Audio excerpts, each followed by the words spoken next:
1, 2, 1, 2. OK.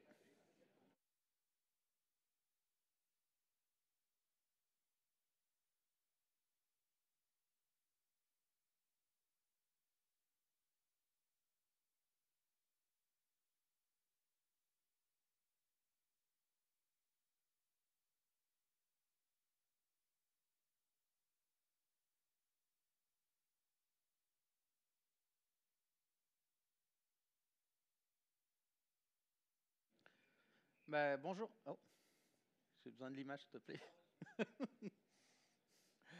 Bonjour à tous. J'espère que vous avez passé une bonne première journée d'Agile Tour pour ceux qui étaient là hier, puis pour ceux qui ont participé à la keynote de ce matin. J'espère que ça vous a plu. Yes, ça c'est une bonne nouvelle. Merci beaucoup d'être là. Aujourd'hui, pendant la prochaine heure, on va parler d'un pan de la dette technique qui est souvent ignoré, souvent sous-estimé. C'est la dette qui vient de nos dépendances externes de nos applications. Qui suis-je pour commencer? Moi, je m'appelle Julien Maître-Henri, je suis développeur depuis plus de 15 ans maintenant. Je me spécialise dans tout ce qui est application, architecture, cloud, Kubernetes et Docker. Je suis d'ailleurs Docker Captain et MVP dans la catégorie Azure. Et je travaille chez Qmodine en tant que cloud architecte principalement, mais aussi développeur pour au moins la moitié de mon temps encore. Donc, aujourd'hui, pour commencer, on va d'abord revoir ensemble c'est quoi une dépendance, être sûr qu'on est tous alignés sur la même définition. On va voir quels sont les problèmes que cela entraîne d'utiliser des dépendances externes. Puis ensuite, on regardera, suivant ces problèmes, sur quoi on doit poser notre regard, passer du temps à analyser. Et enfin, c'est bien de dire, on regarde quoi, on va voir comment, puis quand le faire. Donc, pour commencer, qu'est-ce qu'une dépendance? Je ne sais pas si, à main levée, il y en a ici qui me disent, moi, dans mes projets de développement, je n'utilise aucune dépendance dans mon projet. Est-ce qu'il y en a qui font ça aujourd'hui? C'est bien ce que je pensais, on en utilise tous. Si quelqu'un aurait lavé la main, je dis, je pense que tu en utilises quand même. Donc, pour simplifier, qu'est-ce qu'une dépendance? On va voir 3 points pour moi sur une dépendance. Une dépendance, c'est une librairie externe au projet. Donc, c'est un bout de code qui n'appartient pas à votre projet, mais que vous incluez dans votre projet. Cette librairie externe, normalement, elle est versionnée. Le fameux version 1.2.3, X, Y, Z. Il y a plein de manières de versionner, mais au minimum, on a un versionning dessus. Et enfin, cette propre dépendance, elle a généralement elle-même des dépendances. Certaines, bonne nouvelle, en ont aucune. Celles-ci, c'est les plus simples à utiliser, mais généralement, on en a. Ensuite, au niveau des dépendances, on va les regrouper en 2 types principaux. On va dire celles qu'on utilise au runtime. Donc ça, c'est des dépendances qu'on a besoin pour le bon fonctionnement de l'application. C'est des dépendances qu'on va retrouver dans notre code qui se retrouvent en production. Et le deuxième type de dépendance, c'est les dépendances de développement qui, elles, on va utiliser principalement sur le poste du développeur pour builder le projet, pour rouler des tests, pour simplifier la vie. Celles-ci ne sont pas supposées se retrouver dans un environnement de production. Par contre, avec le temps, les projets dépendent de plus en plus de dépendances externes. Et grâce à cela, le bon côté de la chose, c'est qu'on passe de moins en moins de temps à réinventer la roue. Parce que quelqu'un a sûrement dû faire une librairie, des fois mieux que nous, des fois plus maintenue que nous, avec des gens plus brillants que nous. Et nous, on peut focuser sur qu'est-ce qui apporte réellement de la valeur. C'est d'implémenter la business logic de notre compagnie. C'est bien. Par contre, ça vient aussi avec un autre côté de la médaille. Et c'est ce qu'on va regarder maintenant. Le premier, un terme qu'on entend des fois parler, c'est le fameux dependency. Je ne sais pas si quelques personnes ici l'ont déjà expérimenté. À main levée, est-ce que quelqu'un connaît c'est quoi le dependency et l'a vécu? OK. Donc on voit à peu près la moitié de la salle sait c'est quoi et l'a déjà vécu. Grosso modo, c'est plus on a de projets, plus on a de dépendances, plus on a d'interrelations entre celles-ci, et ça cause plusieurs problèmes. Le premier, c'est plus on en a, plus à chaque fois qu'on doit redémarrer le projet, aller chercher nos dépendances, ça prend du temps, puis ça prend de l'espace. Je ne sais pas si vous avez l'habitude de faire des applications front-end, par exemple React ou Angular. Vous avez généralement un dossier Node module. Combien de fichiers vous avez dedans? Combien d'espace disque est utilisé? Pour faire simple, une application React, une simple to-do list en React, c'est plus de 2800 dépendances que vous êtes allé télécharger. Et pourtant, tout ce que vous avez, c'est une page blanche avec un formulaire pour écrire des to-do. Aussi, plus on a des dépendances comme ça, ben, plus on a des dépendances qui dépendent de dépendances. Et des fois, ces dépendances dépendent de la même dépendance, mais avec des différentes versions. Donc ça veut dire qu'on commence à avoir plusieurs fois la même dépendance, mais avec plein de versions différentes. Félicitations, certains langages le supportent très bien. Ils vont juste télécharger plein de fois la même dépendance. Malheureusement, il y en a, ils ne le supportent pas. Ils disent, ben moi, je vois, tu me demandes 4 versions différentes, ben je vais en prendre une des 4. Puis là, il y en a une qui dit, ouais, mais moi, je veux la version qui a une version minimum temps, mais une version maximum temps. Puis il y en a une autre qui dit, c'est bien, mais moi, je veux minimum telle version. Vous avez un conflit, vous n'arrivez plus à installer vos dépendances, ou certains vont dire, ok, je vais l'installer quand même. Il y a peut-être des conflits. Puis au moment d'exécuter, bah, j'ai des bugs bizarres. Ben, félicitations, vous avez des conflits de dépendance. C'est des problèmes qui sont assez sympas à résoudre généralement. Et c'est quelque chose qu'on ne peut pas faire grand-chose avec, à part se dire, ben, on va peut-être regarder à la main pourquoi on a ça, puis essayer d'updater, fixer, dire, hey, développeur XY a fait telle librairie, peux-tu l'updater s'il te plaît parce que j'aimerais l'utiliser? On est bloqué. D'autres cas intéressants avec le dépendentiel, c'est les dépendances circulaires. Imaginons que vous dépendez de la librairie A, qui elle dépend de la librairie B, mais la librairie B, elle a besoin de votre librairie à vous pour fonctionner. Donc A a besoin de B, B a besoin de C, mais C a besoin de A. Oups, je viens d'avoir un autre problème. Bon, c'est bien, mais ce n'est pas ce problème-là que je veux regarder aujourd'hui. Le problème que je vais prendre, c'est un exemple concret. Je suis un développeur de la compagnie A. J'ai fait une application, puis à un bout de mon application, je me dis « Ah, c'était vraiment du bon code, utile, je veux le réutiliser dans le projet que je suis en train de développer. » Je vais l'extraire, je vais en créer une petite librairie, je vais dire « Oh, pour me simplifier la vie, je vais rendre ça public, je le mets dans un repo public, comme ça je vais l'utiliser sans me connecter. » En faisant ça, j'ai quelqu'un d'autre qui va regarder cette librairie, il est capable de la trouver et l'installer. Félicitations, on fait souvent ça. Mais quand la personne a fait ça, est-ce qu'elle a pensé, est-ce que quelqu'un avait déjà fait cette librairie et m'aurait permis de l'utiliser? Moi, quand je veux utiliser la librairie de cette personne, est-ce que je me pose la question, est-ce que le développeur, quand il a fait ça, ça lui permettait de régler son problème là, à l'instant T? Mais aujourd'hui, on est peut-être 2 ans après. Est-ce qu'il a continué de le maintenir? Et enfin, je vois son README. La librairie, elle a l'air bien faire, elle a l'air de faire exactement ce que je veux. Est-ce qu'on a checké dans le code pour savoir est-ce qu'elle est bien écrite? Est-ce qu'elle est performante? Est-ce qu'elle a des problèmes de sécurité? Et enfin, est-ce que cette librairie qu'il a rendue publique a une licence qui me permet de l'utiliser dans mon entreprise?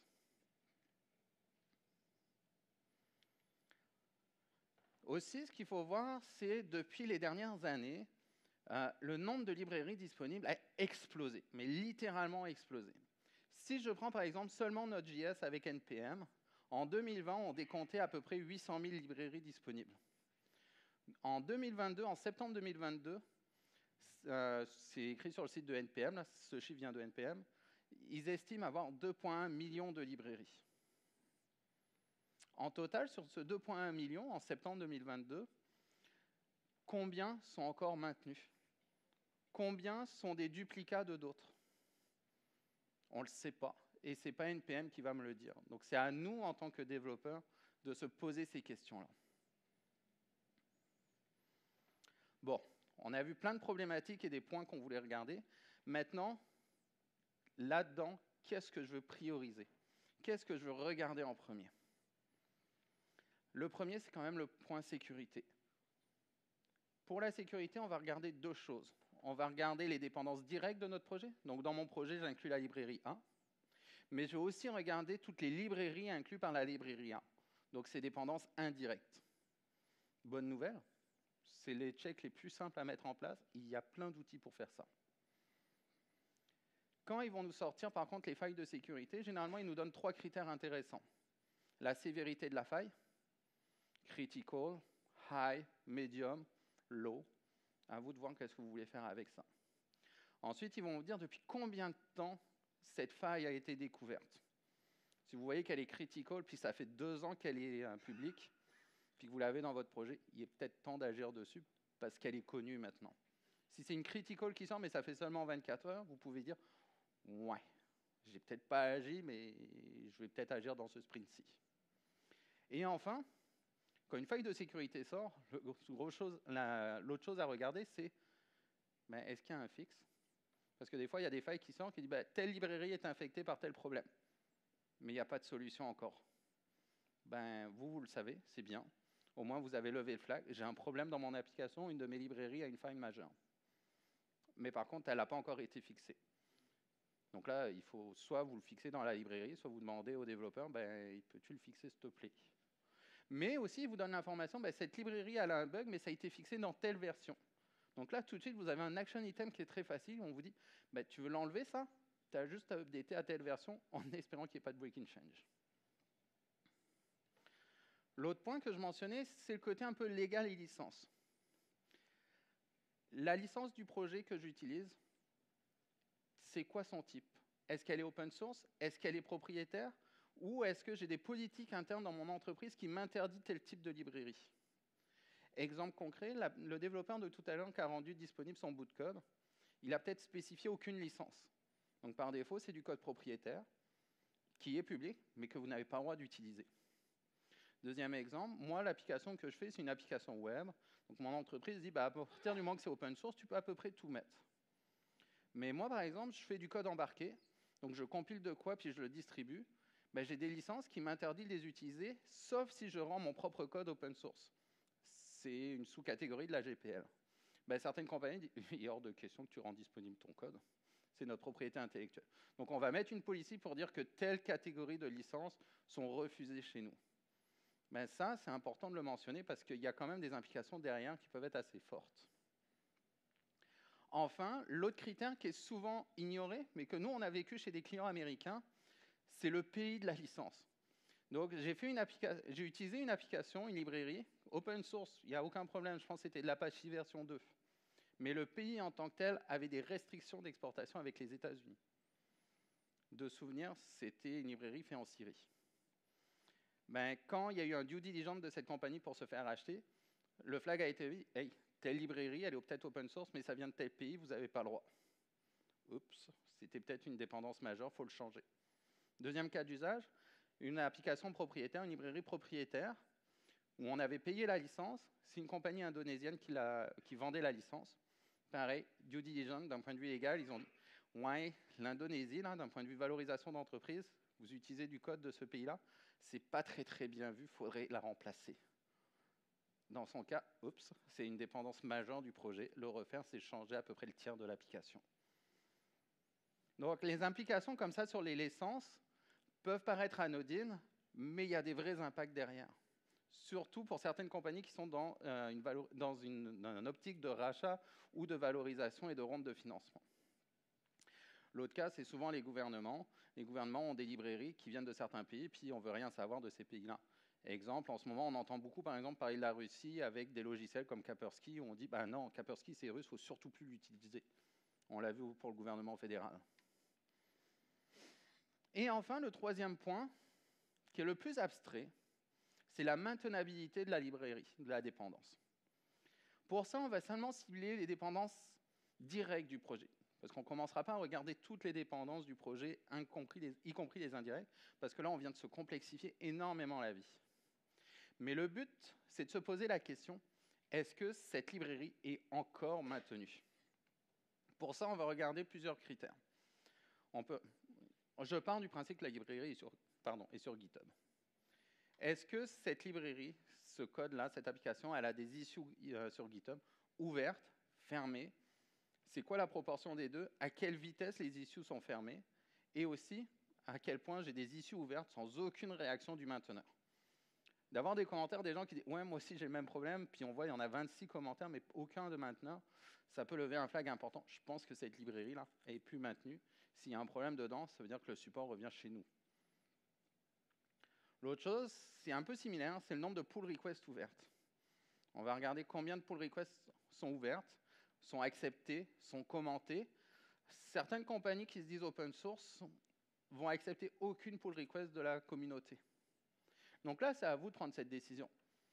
Cette compagnie-là nous offre une librairie, elle est tip-top, mais elle accepte aucune modification de la communauté, c'est leur roadmap, puis c'est correct, ils ont le droit. Mais si moi, demain, j'ai un use case particulier, est-ce que je vais pouvoir l'adapter ou va falloir que je le fork et que je ramène le support chez moi? Et enfin, on va regarder le nombre de contributeurs. Est-ce que cette librairie est maintenue par une seule personne et donc si demain, elle décide d'arrêter, ben, c'est tout le projet qui tombe parce qu'il n'y aura plus de maintenance dessus? Est-ce que c'est un regroupement de personnes? Est-ce que c'est des personnes de plusieurs compagnies? Ça va être un des points quand même qui sont assez importants pour se dire, ce projet-là, il est fiable, il est viable, il y a une bonne communauté, donc ça ne dépend pas d'une seule personne.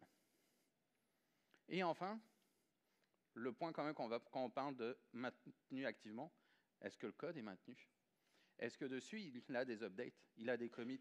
Est-ce que s'il y a des failles de sécurité dans le projet, s'il y a des failles de sécurité dans le projet, activement, il les regarde et il les fixe. Maintenant qu'on a dit tout ça, on va regarder quand est-ce qu'on veut vérifier tout ça. Est-ce qu'on le fait à tous les jours? Est-ce qu'on le fait quand ça nous tente? Ben, moi, ce que je vais suggérer, c'est de le faire le plus tôt possible. Plus on le fait tôt, plus c'est rapide et le moins coûteux à corriger en cas de problème. Donc, c'est vraiment lors de l'ajout ou lorsqu'on va changer, par exemple, la version d'une dépendance. Par contre, on n'a peut-être pas tous la capacité de le faire sur notre poste de développeur.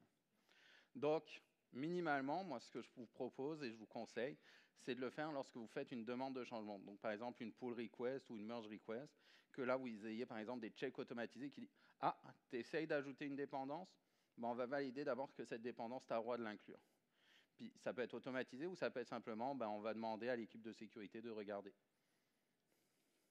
Mais idéalement, ça serait dans la fameuse inner loop. On parle beaucoup de shift left, donc de ramener le plus possible ça au niveau du développeur localement, parce que c'est le plus rapide, c'est le moins coûteux, et c'est peut-être aussi le plus complexe dans ce cas-là. Mais il faut aussi le vérifier de manière périodique. Pour vous donner une petite statistique intéressante, au niveau d'NPM, il y a une étude qui a été faite en 2022. En moyenne, ça prend 2,3 années pour découvrir 50% des failles de sécurité d'une librairie. Si vous aimez le monde Ruby, mauvaise nouvelle pour vous, ça prend 7 ans à découvrir la moitié des failles sur une librairie. C'est long. Donc si vous regardez que à l'ajout, les failles peuvent être découvertes n'importe quand. Et c'est quand elles sont découvertes que vous voulez agir. Aussi, à travers le temps, une librairie peut être mise à jour. Vous allez peut-être vouloir la mettre à jour justement pour avoir, comme je disais, les fixes de sécurité, mais aussi les fixes de performance ou les fonctionnalités supplémentaires qui sont incluses. Enfin, la dépendance peut simplement arrêter d'être maintenue. Le développeur il était tanné, il est passé à autre chose, peut-être qu'il n'est même plus développeur aujourd'hui. Ben, votre dépendance, à l'époque, a été maintenue. Aujourd'hui, elle ne l'est plus. Donc là, il va falloir agir là-dessus. Qu'est-ce qu'on fait? Est-ce qu'on vit avec et on se dit, ça devrait bien aller? Ou on se dit, ouais, il va falloir peut-être planifier de la remplacer par autre chose. Ce qui est important, c'est pas dire, ouais, elle n'est plus maintenue, il faut qu'on la change tout de suite. Là, il y a un gros problème. On va le planifier. Puis plus vous le prenez tôt, plus vous allez pouvoir avoir du temps pour agir. Donc, ce check périodique que vous allez faire, ben, si vous le faites une fois par année, c'est peut-être un peu long. Une fois par trimestre, une fois par mois, une fois par semaine, c'est peut-être un peu rapide. Mais c'est vraiment d'avoir cette périodicité du check qui est important. Puis le dernier cas, peut-être que votre librairie, elle n'existe plus. La personne l'a supprimée, l'a renommée dans NPM, etc. Ben, ça veut dire que demain, un nouveau développeur arrive dans le projet. Votre projet, il ne build plus.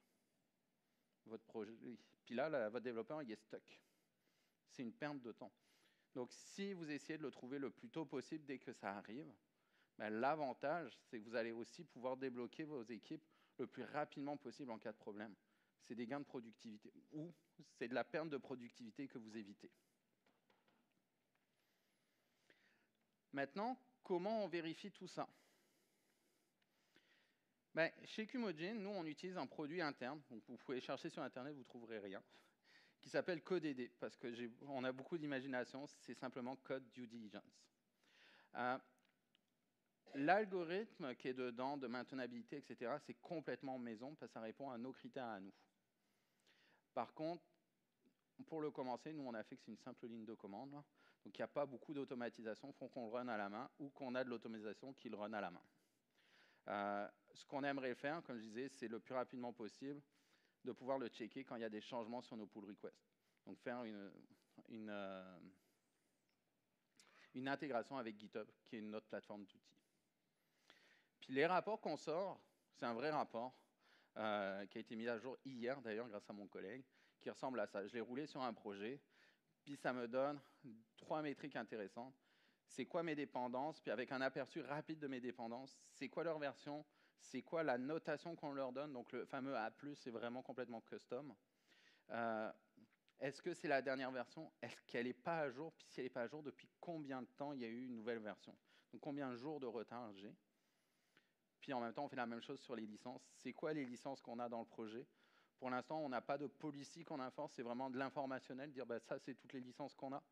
Après, c'est à nous d'agir en disant cette licence, on ne la veut pas. Et enfin, toutes les security, tous les issues de sécurité qu'on a trouvées. Donc on les liste.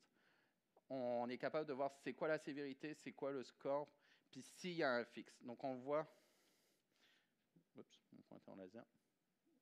Okay. On le voit ici, c'est quoi la version qu'on a qui a été impactée, puis c'est quoi la version qui a un fixe. Pour ceux qui sont de l'autre bord, on le voit ici. Donc ça nous permet, en tant que tel, nous quand on sort ça, d'agir rapidement. Maintenant, on n'est pas tous Qmodgine, on n'a pas tous cet outil interne. Qu'est-ce que vous pouvez faire chez vous pour faire ça? Bonne nouvelle pour vous, il existe quelques outils quand même qui vous permettent d'en faire une partie. Le premier, on l'a utilisé longtemps. Si vous êtes dans GitHub, vous avez des PandaBot qui est capable de vous informer. Hey, vous avez des problèmes de sécurité. Mais en gros, il vous dit juste ça. Il y a des problèmes de sécurité. Pour gérer les mises à jour, nous, on aime bien utiliser Renovate. Donc lui, à chaque fois qu'il y a une dépendance qui se met à jour, il nous propose une pull request avec la mise à jour. Par contre, ce n'est pas magique. Sur les versions mineures, les patchs, il est capable. Sur les changements majeurs, il ne fera aucune mise à jour parce que c'est à nous de les faire, les versions majeures. C'est trop impactant, il n'est pas assez intelligent encore pour nous dire ça, c'est les changements, tu changes ta librairie, hey, by the way, ça, c'est tout le code que tu vas devoir changer, je l'ai fait pour toi. Je rêve peut-être en couleur, mais ça serait bien qu'un jour, quelqu'un me le propose. La validation des licences, vous avez certains outils comme Snyk qui fait aussi des checks de sécurité qui peut vous proposer, ça c'est les licences que vous utilisez. Et aussi, vous pouvez mettre des policies pour dire ça c'est les licences qu'on n'a pas le droit chez nous. Et donc lui, il va pouvoir vous les flaguer. Bon. Mais ça reste de l'informationnel à ce moment-là. Et enfin, si vous voulez agir plus au niveau du build, il y a un outil qui est sorti il y a un mois, si je ne me trompe pas en JS, c'est Docker Scout, qui, lui, lorsqu'il build une image Docker, il est capable d'analyser votre image, puis de sortir toutes les alertes de sécurité que vous avez dans votre image. Donc, plus juste sur votre application, mais aussi sur l'environnement, donc le container. Mais comme on voit, on n'a pas d'outil qui est capable de tout faire. Puis c'est pour ça que nous, on avait développé notre outil interne, parce qu'il nous manque un truc critique là-dedans, c'est la maintenabilité. Est-ce que les dépendances que j'utilise sont encore maintenues, puis sous quels critères?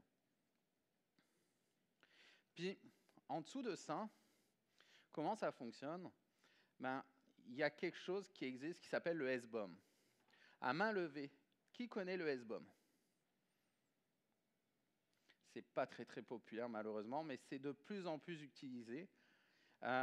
Puis si je résume ça, vous connaissez peut-être, pour ceux qui sont dans l'industriel, le fameux BOM, le Bill of Material. Par exemple, pour une automobile, ça décrit exactement tous les composants qui constituent votre automobile, de quel fournisseur ça vient, donc toute la chaîne d'approvisionnement derrière. Et par exemple, si vous avez une Toyota, il va pouvoir dire oui, mais dans votre Toyota, c'est un airbag tant de telle série fabriqué à tel endroit. Et comme ça, s'il y a un rappel, par exemple, de sécurité sur les airbags, ce qui n'arrive jamais dernièrement, ils vont pouvoir dire telle voiture construite de tel temps, etc., sont impactées par ça. Donc j'envoie des rappels de sécurité à mes clients pour dire votre voiture, il faut qu'elle passe au garage. C'est comme ça que ça fonctionne, les rappels de sécurité dans les voitures. C'est parce qu'ils savent exactement tout ce qui est inclus dans votre véhicule, qui l'a fabriqué, quand, comment, avec les numéros. Le SBOM, c'est exactement la même chose, mais d'un point de vue logiciel. Donc là, ce que ça va générer, c'est pour dire, par exemple, si je prends un container, c'est quoi toutes les dépendances dans mon container? Puis elles viennent d'où? Par exemple, dans mon container, je vais prendre encore une fois d'une application Node.js, il va me sortir toutes les dépendances de Linux. Tiens, ça va être une base Alpine. Donc il va me dire, bah, ça, c'est tous les packages Alpine qui ont été installés. Puis ensuite, ah, tiens, au fait, j'ai découvert qu'il y avait une application Node.js. Voici toutes les dépendances NPM utilisées par l'application.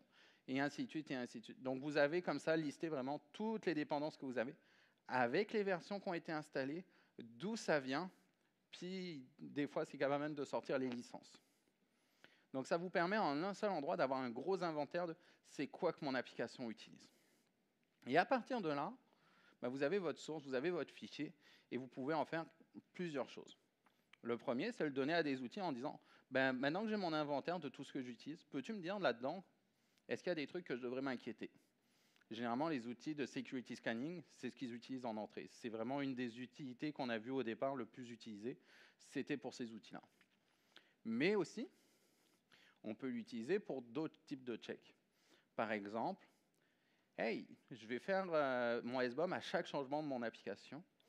Puis là, je peux détecter, tiens, il y a eu un changement. On a rajouté telle librairie. OK, ça vient d'où ce changement? Ah, ça vient de tel commit, tel PR, telle personne qui l'a approuvé. Donc là, à partir de ce moment-là, vous pouvez retracer aussi les chaînes. Qui a modifié les dépendances de mon application, quand et pourquoi et à quel moment? Donc là, vous avez une traçabilité de vos dépendances externes que vous pouvez mettre en place. Ça, c'est un autre usage qui devient intéressant. Puis il suffit après que vous les signez, vos SBOM, bah, vous pouvez les notarier quelque part. Notarier d'un point de vue logiciel, hein, pas aller voir un notaire pour lui dire « Tiens, ça c'est mon application, peux-tu faire quelque chose ?» Donc c'est un peu l'ensemble des dépendances, comment on va les regarder, puis surtout quel outil on utilise. Après, il existe d'autres outils. Je n'ai pas encore trouvé d'outils magiques qui me faisaient tout. Mais si vous avez des idées, si vous avez des expériences à partager dessus, ben, je suis preneur parce que je pense que c'est un sujet qui est largement oublié dans ces dernières années. C'est la dette applicative qui vient de nos dépendances. Est-ce que vous avez des questions? Oui?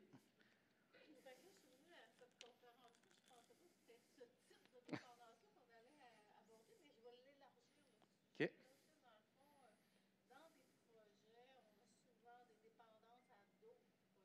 Oui.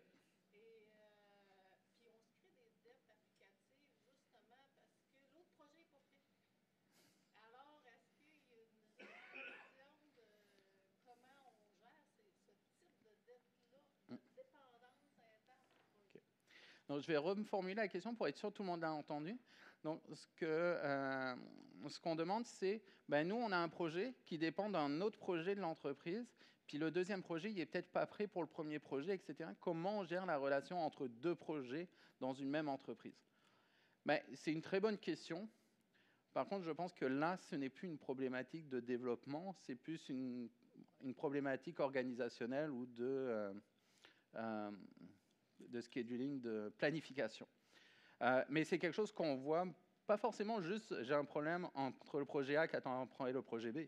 Dans certaines applications, c'est l'équipe, par exemple, de développement front-end attend après les designers pour avoir les designs, ou attendent après les PI pour avoir les PI. Des fois, c'est même les PI qui disent ben, « moi, je suis prêt, mais j'attends quelqu'un pour qu'il approuve pour que j'aille en production ». Mais là, malheureusement, c'est un petit peu pour ça qu'on veut, dans un développement un petit peu agile, des équipes multidisciplinaires qui sont capables de communiquer et de travailler ensemble. Puis s'il y a des problèmes, de lever les flags pour revoir la priorisation. Si vous attendez après le projet B en tant que projet A, mais est-ce qu'il n'y a pas autre chose que vous pouvez prioriser en attendant que projet B arrive, puis voir c'est quoi qui vous manque dans le projet B, puis communiquer avec l'équipe ou avec leur PO, Scrum Master, etc., pour prioriser ce que vous avez besoin. Donc ça revient plus à de la com, plus qu'à de la dette applicative ou d'un point de vue check logiciel.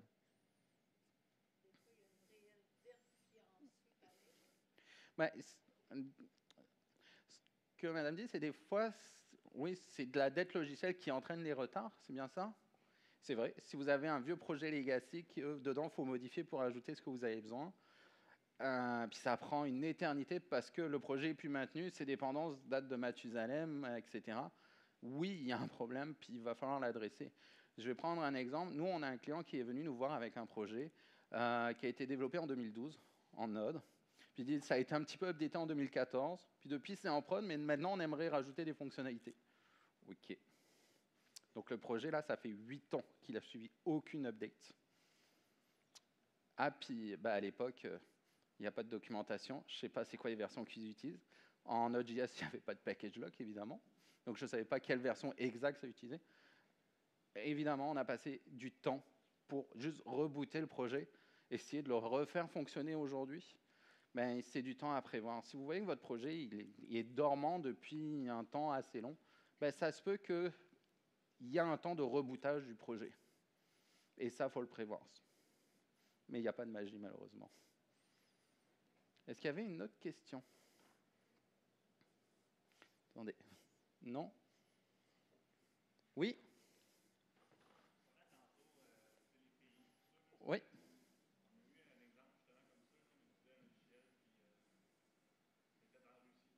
Ah.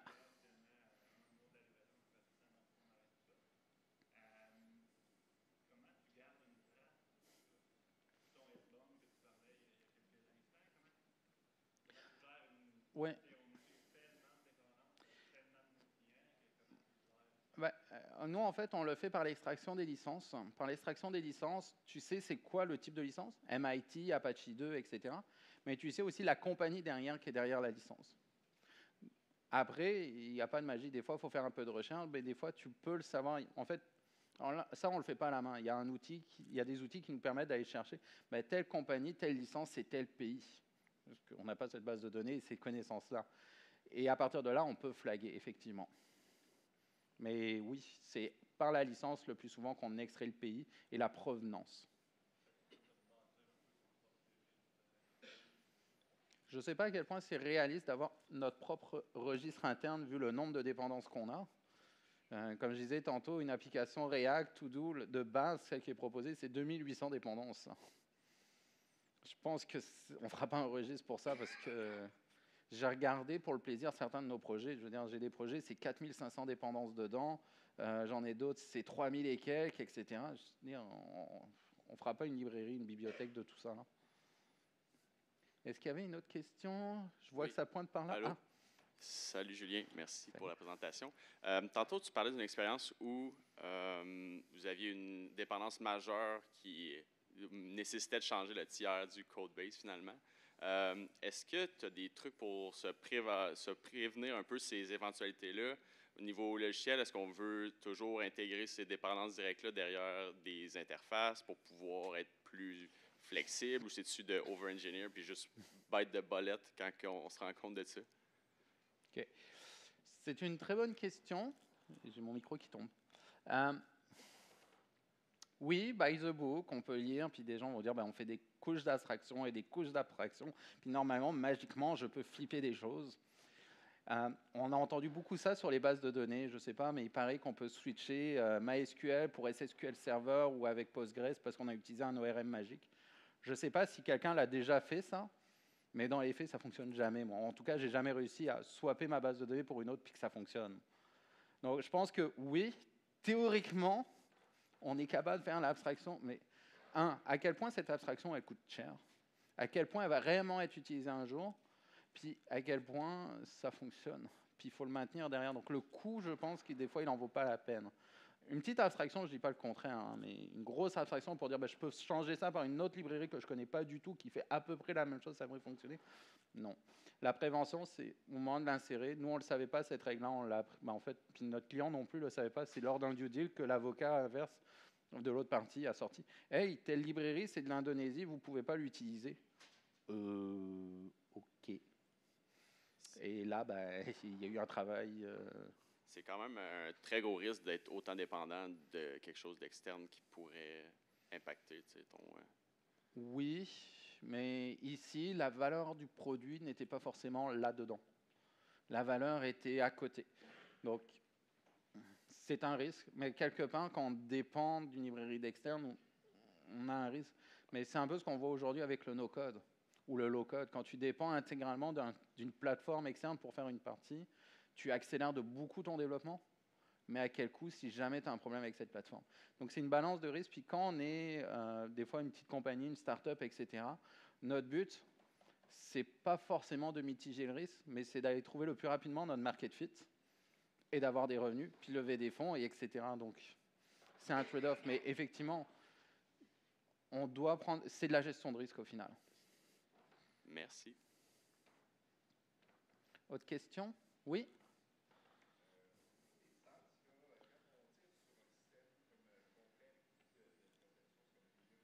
Ouais.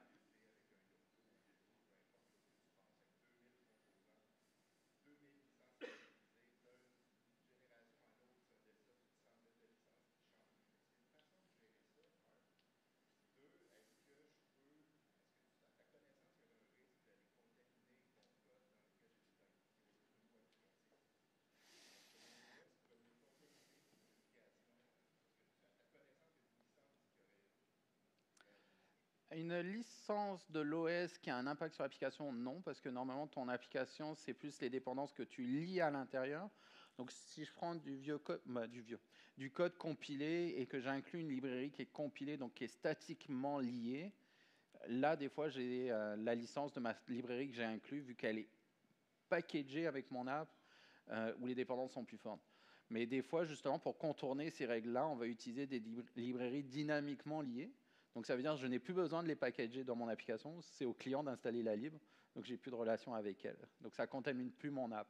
Donc l'OS, là, pour contaminer l'app, je ne sais pas par quel moyen il pourrait, via les licences. Par contre, d'un point de vue sécurité, c'est une autre histoire. Si tu as des failles de sécurité dans ton OS, ben, ça peut impacter ton application. Donc, il faut quand même regarder c'est quoi les failles que j'ai. Pour ça, je prenais l'exemple de Docker Scout avec un conteneur, parce que lui vient avec toutes des librairies. Puis c'est assez facile comme ça de voir ben, c'est quoi les failles de sécurité qui dépendent finalement de mon OS de base, puis c'est quoi celles qui dépendent de mon application. Puis celle de l'OS, ben, je n'ai pas besoin de modifier l'application pour que ça fonctionne. Je vais modifier plus mon container, mon image Docker. Est-ce que ça répond?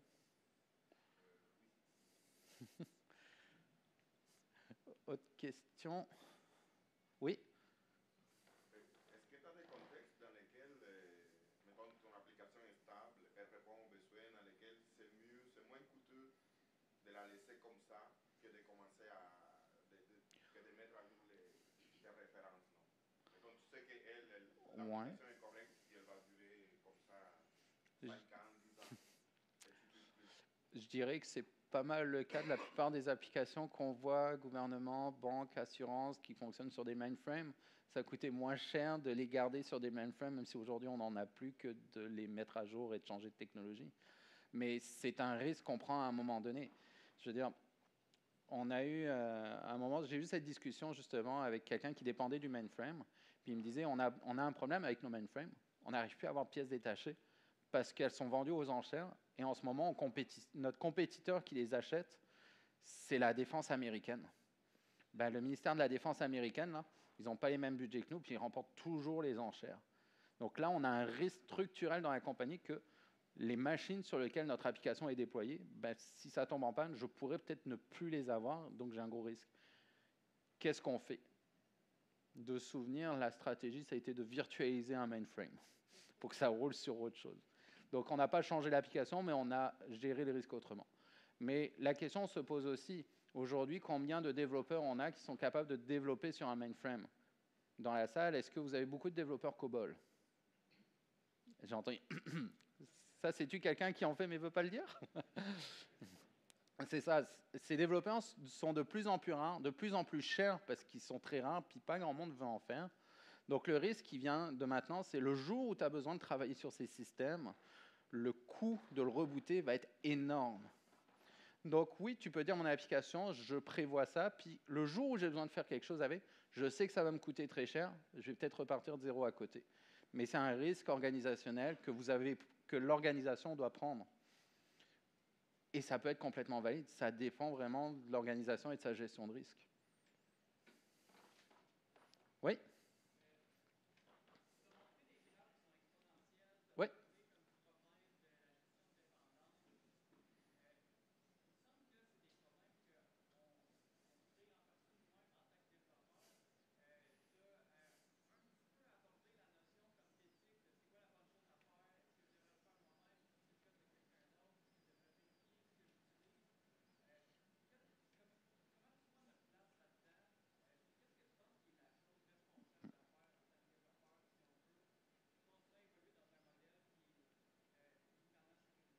Okay.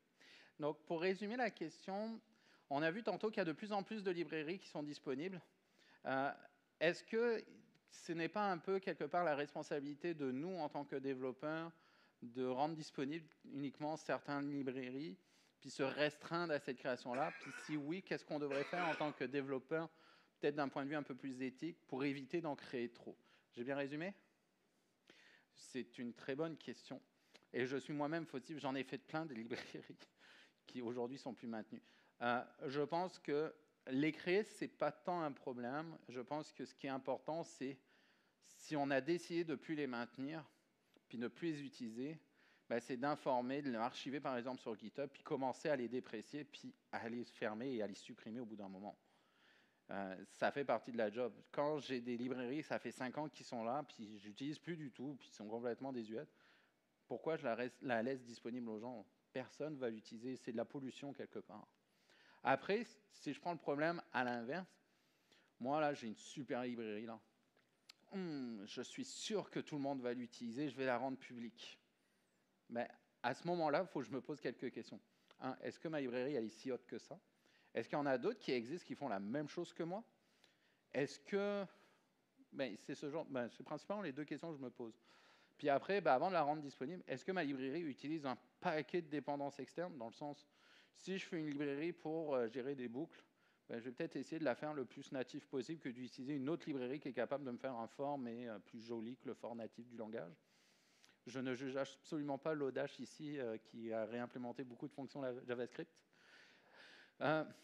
Et en même temps, c'est de se dire, la librairie que je donne, est-ce que je veux que ça soit une énorme librairie qui fait tout? Je la découpe en petits morceaux qui me permet juste d'importer ce que j'ai besoin. Mais effectivement, le premier geste, c'est est-ce que la librairie que j'ai faite, elle est si haute que ça? Je vais citer un exemple que j'ai déjà entendu. Moi, j'utilise le langage X et je veux parser du JSON. Le langage est capable de le faire, mais bof. Google a fait une librairie pour parser du JSON dans mon langage, mais je suis allé faire de la micro-optimisation en regardant le code compilé, etc. Puis j'ai gagné 0,001% de performance. Donc ma librairie, elle est vraiment mieux. Ouais, d'accord. Est-ce qu'elle fait tout ce que les autres font? Généralement, non. Puis 2, les micro-optimisations que tu as fait, elles ont coûté quel coût? Puis pour quel gain réel en arrière? Donc là, c'est peut-être plus le mindset qui m'a poussé à faire ma propre librairie. C'était pas moi, pour une fois, qui a fait cette librairie JSON. Est-ce que je dois changer mon mindset pour dire, au lieu de réinventer la roue et d'essayer d'être le meilleur dans mon coin à faire une librairie, alors qu'il en existe certaines avec énormément de contributeurs, énormément utilisées, pourquoi je ne peux pas l'utiliser, elle? Donc c'est là où il faut se poser ces questions-là. C'est quoi la valeur de refaire un parseur JSON dans un langage X, Y ou Z? Est-ce que... Ouais, parfait. Une autre question? On a encore 3 minutes. Oui? D'autres questions? Je pense pour faire une deuxième. Oui? Comment tu gères tes dépendances, mettons, à des services web ou des web API ou ce genre de choses-là? Comment tu fais? La question est comment je gère les dépendances. Par exemple, mon application utilise une API externe. Je dois avouer que pour aller vite dans le développement d'applications, on utilise de plus en plus de plateformes externes parce qu'elles sont vraiment, certaines sont vraiment meilleures puis beaucoup moins coûteuses à faire. Prenons un exemple simple. J'ai une application web et j'ai besoin de processer des paiements. Est-ce que je veux implémenter moi-même la logique pour processer des paiements ou j'utilise un fournisseur externe pour ne pas donner de nom comme Stripe ou PayPal? D'un point de vue compagnie, premier check, c'est dire est-ce qu'on le fait à l'interne ou on va à l'externe? Si la compagnie, la décision, c'est on va à l'externe, lequel on utilise? Est-ce qu'on utilise Stripe? Est-ce qu'on utilise PayPal? On utilise monsuperpaiement.com qui coûte la moitié du prix des autres. Là, c'est une due diligence qu'on va faire parce qu'on inclut un système externe. Puis on va regarder, est-ce que c'est trustable? Est-ce que ça existe depuis longtemps? Est-ce que? Mais là, c'est plus une décision business d'analyse de sécurité, d'analyse de risque et d'analyse de besoin. Ça va être beaucoup moins une analyse technique. Elle va arriver, l'analyse technique, en disant, est-ce que ce système externe, je peux facilement l'implémenter?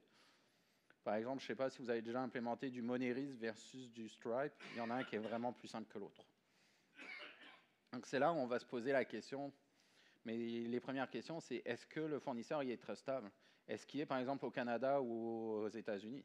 Des fois, c'est des restrictions qu'on a. Je veux dire, moi, mes données, certains clients me disent mes données, elles ne doivent pas quitter le Québec. D'autres me disent le Canada. Je suis là, ouf, tant mieux, c'est un peu plus large, j'ai un peu plus de choix. Puis d'autres me disent, mais moi, mes données, il ne faut jamais, mais vraiment au grand jamais qu'elles aillent aux États-Unis parce que X, Y, Z. Généralement, c'est des clients européens qui demandent ça. Donc là, il y a des choix qui sont éliminés d'office parce que c'est des décisions business de ne pas pouvoir les utiliser. Une fois qu'on a enlevé toutes ces barrières, j'ai 2-3 finalistes, là on peut regarder le côté technique. Puis est-ce que c'est facile à implémenter? Est-ce qu'il y a de la bonne documentation? Est-ce que la SLA de ce service est bonne? Puis peut-être qu'après il va y avoir une analyse de coût aussi qui va dire celui-là il a l'air génial, mais il coûte 100 fois plus cher que l'autre. Peut-être pas. Mais c'est vraiment plus, comme je dis, la partie technique elle est très faible. Ça va être beaucoup plus de l'analyse business par rapport à nos règles à nous, de sécurité, puis souvent aussi de coût. Une autre question? Non? Merci à tous. Puis si vous avez d'autres questions, n'hésitez pas, je reste là.